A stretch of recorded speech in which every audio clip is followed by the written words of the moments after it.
નમસ્કાર. ભાજપના મોટા નેતાએ કર્યો દગો. લોકસભા ચૂંટણી પહેલા વડોદરા ભાજપમાં ભડકાની સ્થિતિ સર્જાઈ છે.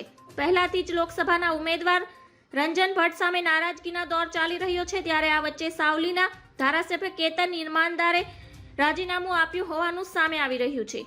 વિધાનસભા અધ્યક્ષ શંકર ચૌધરીને મોડી રાતે 2 વાગ્યે ઈમેલથી રાજીનામું મોકલી આપ્યું. કેતન ઇનામદાર સતત 2 ટર્મથી સાવલીની ભાજપના ધારાસભ્ય છે. 2012માં સાવલીથી અપક્ષ ધારાસભ્ય તરીકે ચૂંટાયા હતા. તેઓએ અંતર આત્માનો અવાજ સાંભળી રાજીનામું આપ્યું હોવાનું જણાવ્યું છે. કેતન ઇનામદાર રાજીનામા અંગે મોટો ખુલાસો થયો છે કે પક્ષમાં માન સન્માન ન જળવાતું હોવાથી વાત સામે આવી છે. કુલદીપસિંહ રાહુલજીને ભાજપમાં આવતા તેઓ નારાજ થયા હતા. 2022ની ચૂંટણીમાં કોંગ્રેસના કુલદીપસિંહ સામે કેતન ઇનામદાર ચૂંટણી લડ્યા. છેલ્લા ઘણા સમયથી પાર્ટીની નીતિથી નારાજગી હતી.